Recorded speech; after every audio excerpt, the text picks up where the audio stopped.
Bonjour à tous. Hello. Salut Alan. Bonjour Ronnie. Bonjour. Enchanté.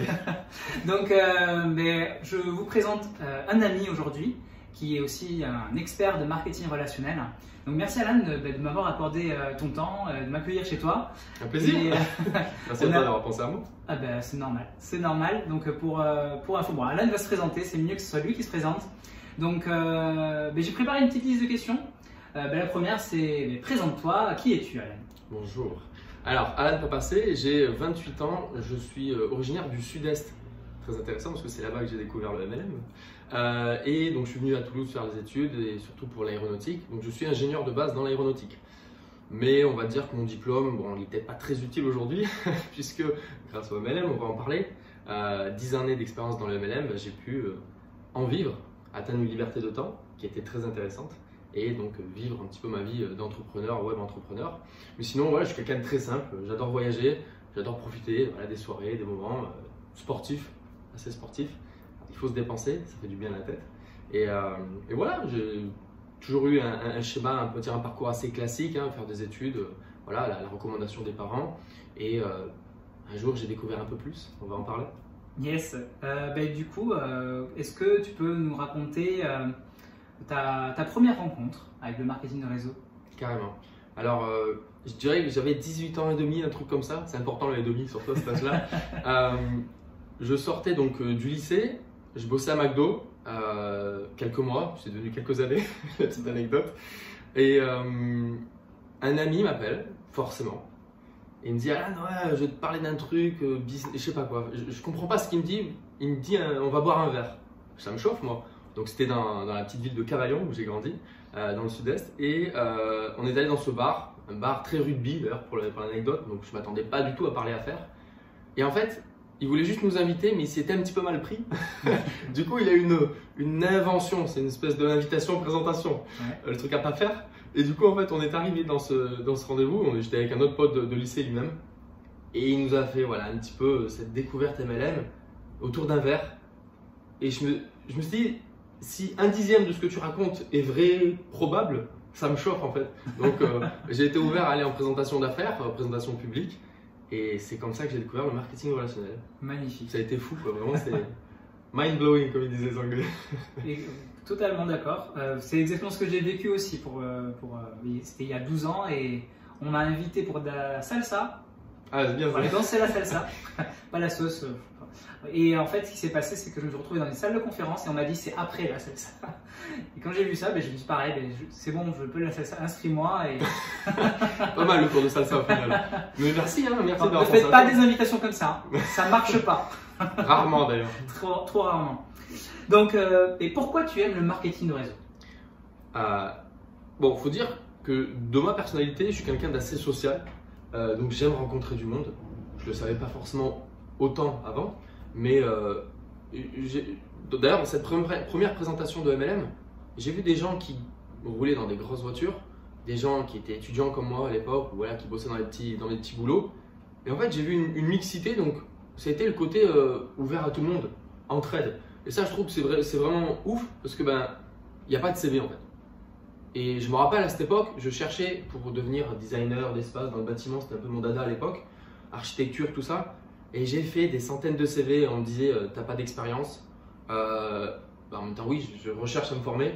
On me disait souvent que j'étais trop jeune, ça paraît logique d'être jeune quand on cherche à se lancer.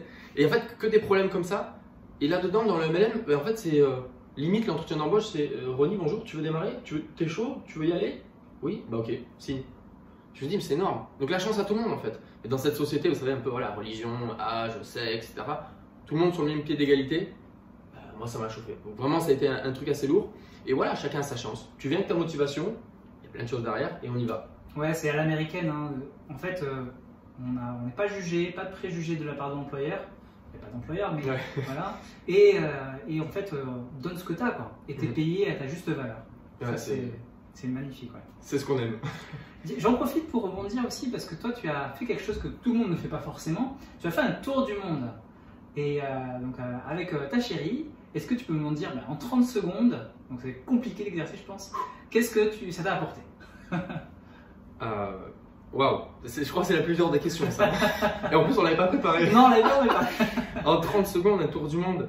En fait, c'est une énorme formation accélérée. Tu rencontres tellement de choses, tellement de cultures, tellement de personnes à des niveaux de vie complètement différents. Singapour, vous imaginez les niveaux de vie, en plein milieu du Laos. Et moi qui suis très nature avec ma femme et très voyage, en fait ça a été un enrichissement énorme condensé. Et pour faire une petite allusion d'ailleurs, c'est un petit peu ce qu'on vit dans le MLM. On dit qu'une année d'expérience de vie dans le MLM équivaut à 7 années d'expérience de vie traditionnelle. Pour moi c'était un peu pareil, c'est-à-dire en fait on a tellement pris plein la tête sur tout ce qu'on a pu voir, rencontrer, découvrir, sentir, goûter, que en fait on sait vraiment où on veut vivre, ce qu'on veut faire dans la vie, etc. C'est simple, mais voilà, ça vient d'années de voyage. Magnifique. Merci pour ta réponse. Avec plaisir. Quel état d'esprit as-tu pour réussir au quotidien? Je pense déjà de base, il faut être motivé. Enfin, voilà, forcément c'est mon opinion, mais il faut être motivé. Il faut vouloir aller chercher quelque chose. Clairement. L'exemple du GPS, bon alors aujourd'hui c'est facile, mais admettons il y a 200 ans tu veux aller à Paris.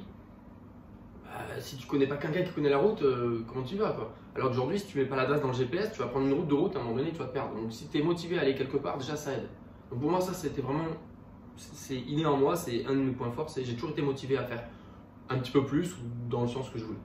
Ensuite, la coachabilité, il faut être vraiment enseignable. Je pense que ce terme parle un peu aux gens de nos jours. Écouter les bonnes personnes simplement. Par exemple, Ronnie, tu as 12 ans d'expérience dans le MLM. Si je veux apprendre, je pense que je vais aller voir toi plutôt que mon voisin qui n'a peut-être pas fait de MLM ou qui est encore salarié ou qui ne comprend rien à l'entrepreneuriat, au marketing relationnel. Donc c'est aussi cette enseignabilité. Bon après forcément en découle une discipline. On n'est pas le salarié de quelqu'un. On va être aidé, amené par nos leaders, nos formateurs, nos coachs, peu importe comment on qualifie ces personnes-là, expertes. Mais on va être amené, mais il faut être discipliné. Il faut vouloir tous les soirs en rentrant chez soi, comme j'ai pu le faire à travers mes années d'études, puisque j'ai peut-être omis de le dire pour essayer de condenser ça, mais quand j'ai découvert le MLM, j'étais étudiant et jusqu'à ce que j'en vive en 2017, après mon diplôme d'ingénieur, j'ai fait ça en temps partiel en fait. Donc 7 années sur les 10 ans où j'ai fait du MLM, c'était en temps partiel. Donc il faut être prêt le soir, le week-end, à refuser le verre avec le copain. Une boîte de nuit de temps en temps, ça fait du bien, mais voilà, faut être sérieux, faut être motivé et discipliné. Donc c'est pour ça pour moi l'état d'esprit.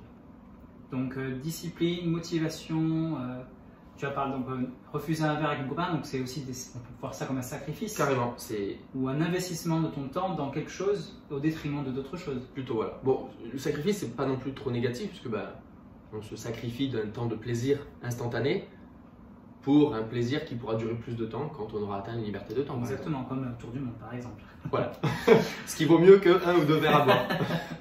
Alors, quelle est ta stratégie qui t'a permis de bâtir ton organisation? Alors d'ailleurs, je tiens à le préciser quand même, on va être assez transparent.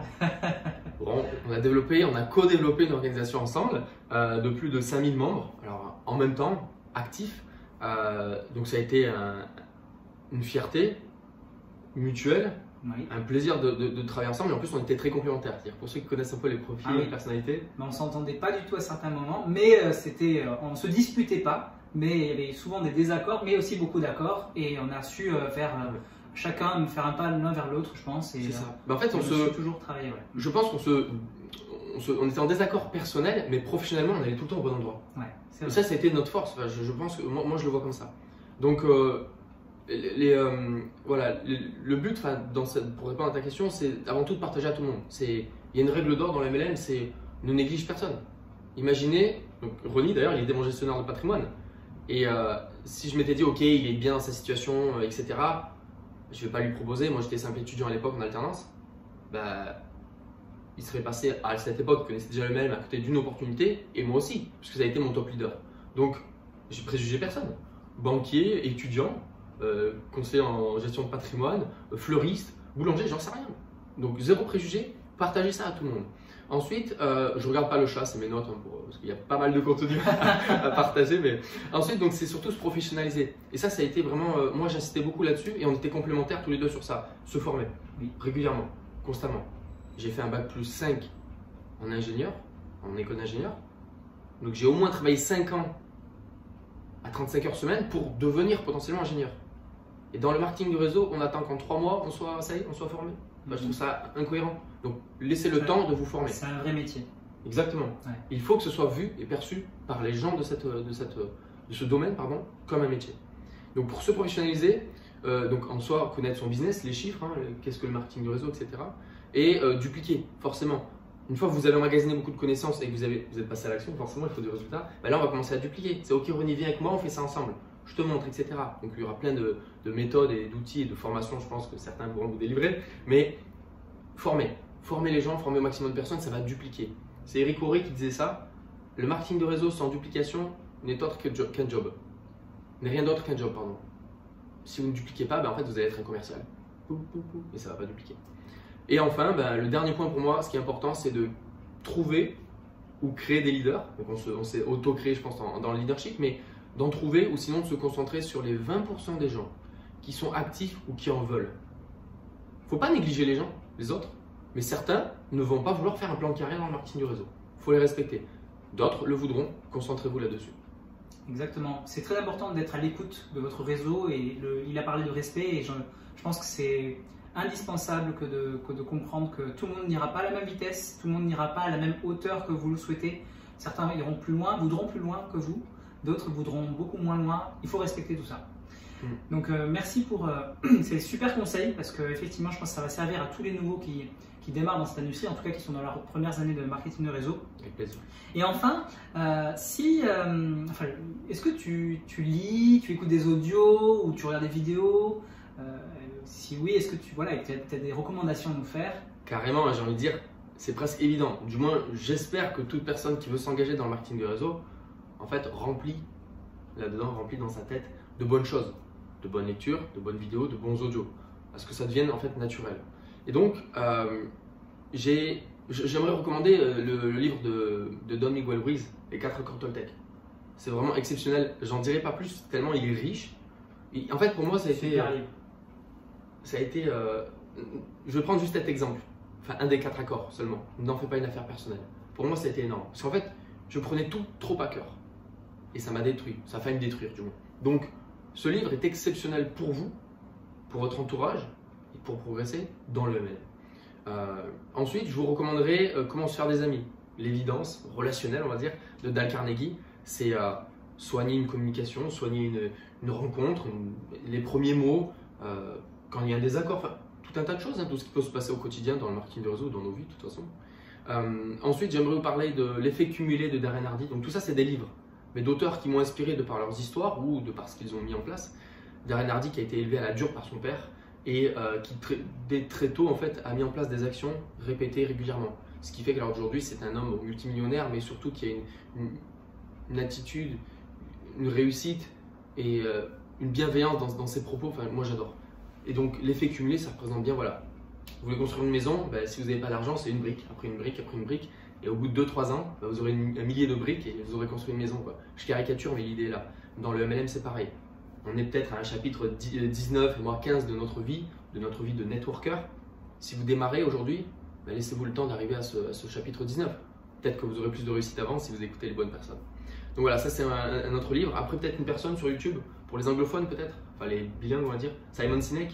Bon, ça se retrouve maintenant, je pense, sur YouTube tout en français. Hein. Oui. Start with Why. C'est l'un des plus grands étudiants et experts à la fois du leadership au niveau mondial. Et aussi du leadership et tout ce qui est échange générationnel, la psychologie des personnes. Et donc, à travers cette personne, j'aimerais vous orienter sur peut-être des audios, les audios donc, de Kevin Trudeau. Alors, je ne fais pas partie de Gene, pour ceux qui comprendront ça plus tard. Juste voilà, les audios très puissants. Et également tout ce qui va être donc, les générations. Personnalité, génération. Et Simon Sinek démarre bien ses analyses là-dessus. C'est parce que dans le marketing de réseau, on rencontre beaucoup de gens. Enfin, au début, vous allez être excité à ça. On fait plein de rencontres, on fait beaucoup de restos, ou alors beaucoup de voyages, beaucoup d'événements, peu importe. Mais il faut savoir discuter avec tous ces gens-là. Différents, culture, âge, sexe, religion, mais surtout génération. Nous, on est de la même génération, on va se comprendre naturellement, j'ai envie de dire, mais on ne va pas parler avec une génération des 50-60 ans de la même manière que vous discuterez avec une personne qui a 18-20 ans. Donc Simon Sinek était très bon là-dedans et aussi les audios de Kevin Trudeau m'ont beaucoup apporté. Mais vraiment, je pèse mes mots. Donc c'est une vraie recommandation. Bah, magnifique. Comme si on avait des fausses d'ailleurs. Mais merci beaucoup pour toutes ces recommandations. C'est vraiment des recommandations en or, je vous promets, c'est vraiment du contenu de très haute qualité. Tout ce qui vous a partagé là, personnellement, je ne sais pas pour dire que je l'ai lu, mais effectivement, j'ai pu le lire et écouter aussi. Et du coup, je vous recommande vraiment de suivre les recommandations d'Alan parce que c'est excellent. Mais merci pour ce petit moment partagé. Avec plaisir. On va continuer, on va boire un petit pot et tout, mais sans vous, désolé. Mais peut-être leur partager une petite histoire. Ah, vas-y. T'en avais parlé un petit peu Allez, tout à l'heure. vas-y. Je t'en prie. D'ailleurs, c'est un livre aussi. J'espère que vous le trouverez en français, peut-être pas. C'est le plus grand networker de tous les temps. Donc le titre original, c'est The Greatest Networker of the World.